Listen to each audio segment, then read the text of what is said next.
नमस्कार बच्चों, मैं आपकी हिंदी अध्यापिका।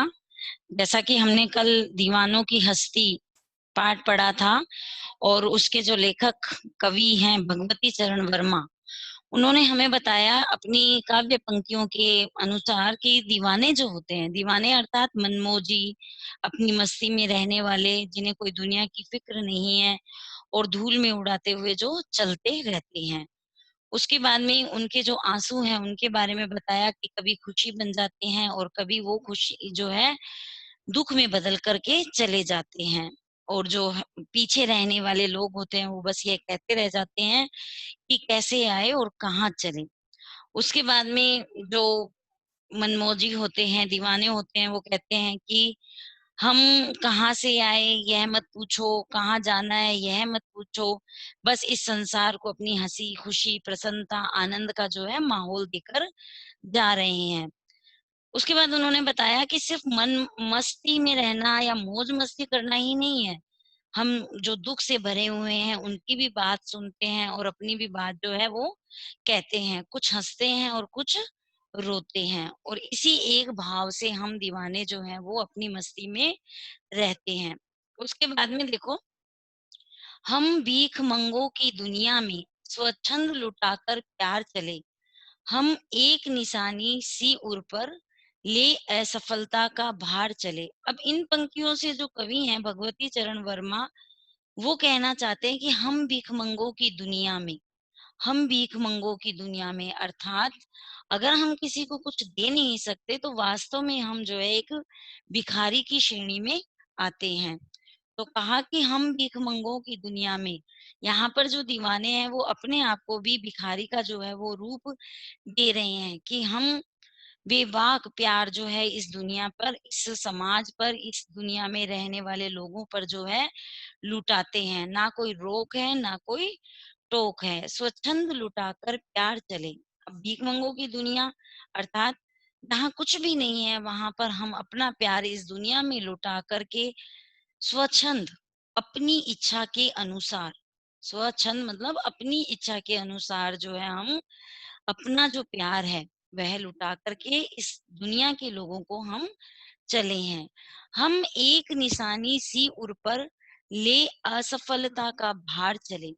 भगवती चरण वर्मा जो कवि हैं वो अपनी इन काव्य पंक्तियों के माध्यम से यह कहना चाहते हैं कि हम तो दीवाने हैं, दीवाने अर्थात मनमोजी हैं, मौज करने वाले हैं, हमें किसी की परवाह नहीं है, ना सुख की और ना दुख की। हम एक निशानी सी उर पर, और हमारा स्वभाव ही ऐसा है कि जब जहां से हम निकलते हैं वहां लोगों के उर माने हृदय, दिल पर एक अमीट छाप छोड़कर चले जाते हैं। अर्थात हम किसी को दुख या तकलीफ नहीं देना चाहते बल्कि हमारी यादों में उनको जो है विस्मृत करना चाहते हैं। ले असफलता का भार चले, जरूरी नहीं है कि हम दीवाने जो हैं हम मस्त रहने वाले हैं, हम खुश रहने वाले हैं या हम आनंदित मुद्रा में रहने वाले हैं तो हमें कोई असफलता नहीं मिले अर्थात हमें कोई दुख ना मिले, ऐसा कोई जरूरी नहीं है। परंतु फिर भी हम लोग जो है लोगों के हृदय पर अपनी एक निशानी, अपनी एक याद, जो अच्छी यादें होती हैं, मुस्कुराहट भरी हुई यादें होती हैं, वो छोड़ करके चले जाते हैं। और अगर हमें असफलता भी मिलती है, कोई तकलीफ भी मिलती है या कोई दुख दर्द मिलता है तो उसका भार हम हंसी हंसी जो है लेकर के वहां से चल लेते हैं। अब अपना और पराया क्या, आबाद रहे रुकने वाले, हम स्वयं बंधे थे और स्वयं हम अपने बंधन तोड़ चले। अंतिम पंक्तियों में भगवती चरण वर्मा जो है वह यह कहना चाहते हैं कि अपना और पराया क्या, अब अपना और पराया क्या।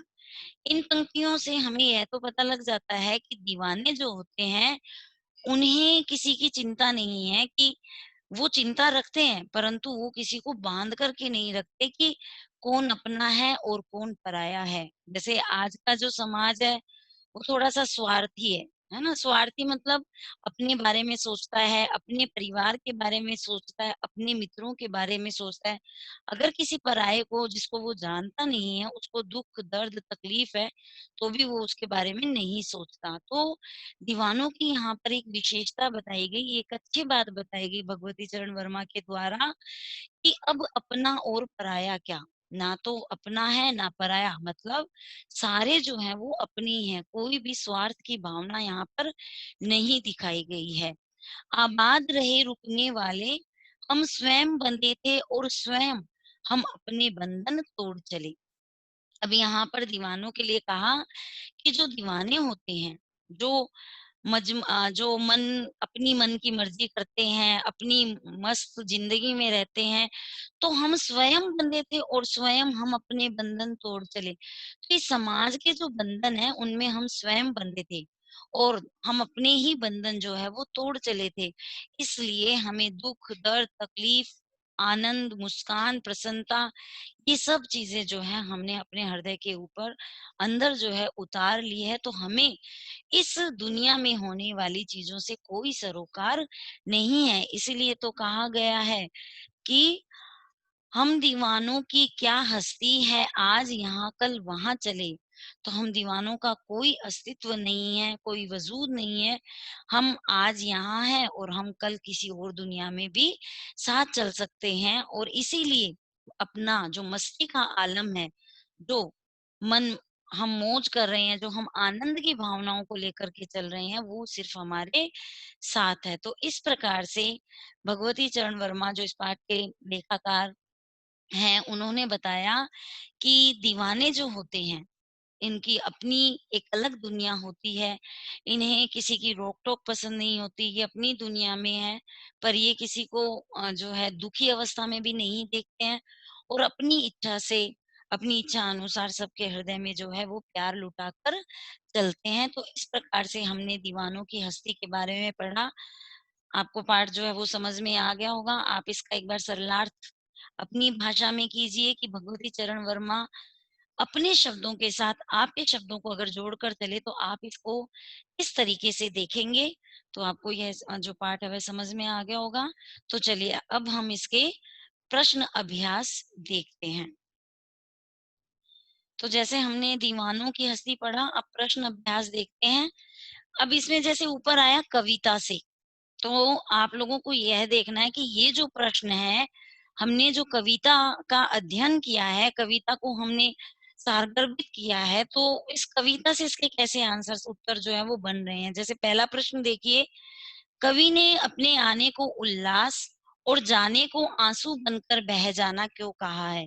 हमने पढ़ा था ना कि आए बनकर उल्लास अभी, आंसू बहकर बह चले अभी, सब कहते ही रह गए अरे, तुम कैसे आए, कहाँ चले? तो इन 4 पंक्तियों में हमारा पूरा जो प्रश्न का उत्तर है वो समाहित है। जैसे देखो, कवि को कवि अपने आने को उल्लास कहता है। उल्लास माने प्रसन्नता, खुशी, क्योंकि किसी भी नई जगह पर आने से खुशी मिलती है तथा उस स्थान को छोड़कर जाते समय दुःख होता है और इसलिए आँखों से आँसू निकल जाते हैं। वह अन्य लोगों को खुशियाँ बाँटता है जिससे वे अपना दुःख भूल जाते हैं। जब वह जाता है तो वह यह दुःख लेकर जाता है कि ये खुशियाँ हमेशा के लिए नहीं है। तो हम जब इन 4 पंक्तियों का यहाँ पर अर्थात करते हैं, सरलार्थ करते हैं, तो हमें इससे 2 बातें जो है वो महसूस भी होती है। एक तो यह कि जब हम किसी अपने स्थान से किसी अन्य स्थान पर जाते हैं तो हमें एक नया अनुभव मिलता है, या हमारे जो दुःख है उस अनुभव के साथ हम विस्मृत कर देते हैं, भूल जाते हैं। तो वैसे ही कवि ने अपने आने को उल्लास और जाने को आंसू बनकर बह जाना क्यों कहा है? कवि अपने आने को उल्लास कहता है क्योंकि किसी भी नई जगह पर आने से खुशी मिलती है तथा उस स्थान को छोड़कर जाते समय दुःख होता है और इसलिए आँखों से आँसू निकल जाते हैं। जब हम किसी बात का दुःख करते हैं, तो स्वयं में भी हमारी आँखों से जो है आँसू निकल जाते हैं। वह अन्य लोगों को खुशियाँ बाँटता है जिससे वे अपना दुःख भूल जाते हैं। जब वह जाता है तो वह यह दुःख लेकर जाता है कि ये खुशियाँ हमेशा के लिए नहीं है। तो हम उन पंक्तियों का सरलार्ज करके भी जो है इस प्रश्न का उत्तर अपनी भाषा में लिख सकते हैं। अब प्रश्न नंबर 2 देखिए, भीख मंगों की दुनिया में बेरोक प्यार लुटाने वाला कवि ऐसा क्यों कहता है कि वह अपने हृदय पर असफलता का एक निशान भार की तरह लेकर जा रहा है? क्या वह निराश है या प्रसन्न है? अभी हमने पढ़ा था कि हम भिखमंगों की दुनिया में स्वच्छंद लुटाकर प्यार चले, हम एक निशानी सी उर पर ले असफलता का भार चले। इन्हीं 4 पंक्तियों में पूरे प्रश्न का जो है उत्तर बन जाएगा। तो यहाँ भीख मंगों की दुनिया से कवि का आशय है कि यह दुनिया केवल लेना जानती है, देना नहीं। जैसे हमने पढ़ा था ना कि जो कवि दीवाने हैं वो भी भीखमंगों की श्रेणी में अपने आप को लाते हैं कि हम लेना जानते हैं। तो लेना क्या जान रहे हैं? वो दुनिया से प्यार ले रहे हैं, परंतु वो देना भी जान रहे हैं। तो इसमें जो प्रश्न पूछा गया कि 2 तरीके से प्रश्न पूछे गए कि निराश है या प्रसन्न है इस बात को लेकर के। तो देखो, यहाँ भीख मंगों की दुनिया से कवि का आशय है कि यह दुनिया केवल लेना जानती है, देना नहीं। कवि ने भी इस दुनिया को प्यार दिया, पर इसके बदले में उसे वह प्यार नहीं मिला, जिसकी वह आशा करता है। कवि के लिए यह उसकी असफलता है, इसलिए वह अपने हृदय पर असफलता का एक निशान भार की तरह लेकर जा रहा है। जैसे मैंने बताया ही था कि दुःख तकलीफ सबको होते हैं। अगर हम किसी को खुशी दे रहे हैं और वो बदले में हमें तकलीफ दे रहा है, तो हम वास्तव में असफलता का एक भार लेकर जाते हैं। तो यहाँ पर असफलता का एक निशान भार की तरह लेकर जा रहा है, अतः कवि निराश है। वह समझता है कि प्यार और खुशियाँ लोगों के जीवन में भरने में असफल रहा। तो अपनी तरफ से तो कवि जो है उन पंक्तियों में प्यार और खुशियाँ देता है, परंतु जब वह जाता है तो बहुत भारी असफल मन से जाता है। तो इस प्रश्न का उत्तर यह बना। प्रश्न नंबर 3 देखिए, कविता में ऐसी कौन-सी बात है जो आपको सबसे अच्छी लगी? अब सबके अपने-अपने विचार हैं। आपको कौन-सी अच्छी बात लगी, आप अपने विचार लिखिए। इसमें मैं अपने विचार बता रही हूँ कि मुझे कौन-सी अच्छी बात लगी। तो कविता में सबसे अच्छी बात कवि का जीवन को जीने का नज़रिया है कि हमेशा कैसी भी विषम परिस्थितियाँ हों, उसमें भी प्रसन्नता से अपने जीवन का निर्वाह करना चाहिए। वह हर परिस्थिति में खुश रहना चाहता है और सबको प्यार देकर खुश रखना चाहता है। ऐसा व्यक्ति विषम परिस्थितियों में भी खुश रहना जानता है। तो आपको कौन-सी बात अच्छी लगी? आप अपनी भाषा में अपने विचारों से दीजिए और मैंने अपने विचार यहाँ पर लिखे। तो इसका उत्तर मेरी तरफ से क्या बना कि कविता में सबसे अच्छी बात कवि का जीवन को जीने का नज़रिया है। वह हर परिस्थिति में खुश रहना चाहता है और सबको प्यार देकर खुश रखना चाहता है। ऐसा व्यक्ति विषम परिस्थितियों में भी खुश रहना जानता है। तो देखिए, अभी मैंने जैसे आपको एक प्रश्न बताया कि कविता से, तो ये तो आपको कॉपी के अंदर करना है और कविता से आगे मतलब इसको सिर्फ़ हमें समझना है और अब जब हम क्लास में बैठेंगे तो इस विषय पर जो है चर्चा भी करेंगे आपस में। जीवन में मस्ती होनी चाहिए, लेकिन कब मस्ती हानिकारक हो सकती है, सहपाठियों के बीच चर्चा कीजिए। जब हम सब साथ में बैठेंगे, तो सहपाठियों के बीच में इस विषय पर चर्चा करेंगे कि वास्तव में एन्जॉय जो है होना चाहिए, पर कब तक? जब यही एन्जॉय, जब यही आनंद, जब यही मस्ती हानिकारक हो जाए, तो उस मस्ती को जो है हमें छोड़ देना चाहिए। ऐसी हम एक वाद के ज़रिए चर्चा करेंगे आपस में। तो जो कविता से आगे है वो हम मौखिक रूप से इस पर चर्चा करेंगे। अब आगे देखिए अनुमान और कल्पना। यह भी आपको नहीं करना है, परंतु समझना है कि एक पंक्ति में कवि ने यह कहकर अपने अस्तित्व को नकारा है कि हम दीवानों की क्या हस्ती है, आज यहाँ कल वहाँ चले। दूसरी पंक्ति में उसने यह कहकर अपने अस्तित्व को महत्व दिया है कि मस्ती का आलम साथ चला, हम धूल उड़ाते जहाँ चले। यह फाका मस्ती का उदाहरण है, अभाव में भी खुश रहना। तो हमने पढ़ा कि मस्ती का आलम साथ चला, हम धूल उड़ाते जहाँ चले। यह फाका मस्ती का उदाहरण है। फाका मस्ती मतलब अपने में मस्त रहना, चाहे कुछ मिले चाहे ना मिले, अभाव में भी खुश रहना फाका मस्ती कही जाती है। कविता में इस प्रकार की अन्य पंक्तियाँ भी हैं, उन्हें ध्यानपूर्वक पढ़िए और अनुमान लगाइए कि कविता में परस्पर विरोधी बातें क्यों की गई है। तो यह आपका गृह कार्य है, आप स्वयं करिए इसे और मुझे बताइए कि आपको पाठ कितना समझ में आया है। अब आगे देखिए भाषा की बात। संतुष्टि के लिए कवि ने छक्कर, जी भरकर और खुलकर जैसे शब्दों का प्रयोग किया है।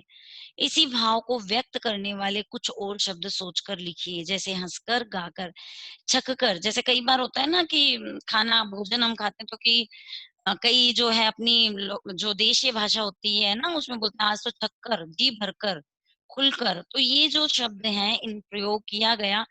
हम जैसे प्यार लुटाकर, मुस्कुराकर, देकर, मस्त होकर, सरोकार होकर, इस प्रकार से हम जो है पाठ के अंदर से इन शब्दों को ढूँढेंगे और आप अपनी कॉपी में इसको स्वयमेव करेंगे। शब्दार्थ हमने पाठ का अध्ययन कर ही लिया है। हस्ती, अस्तित्व, आलम, दुनिया या माहौल, स्वच्छंद अपनी इच्छा के अनुसार चलने वाला। तो हमारा पाठ 4 दीवानों की हस्ती पूर्ण होता है। मैं यहीं अपनी वाणी को विराम देती हूँ। धन्यवाद।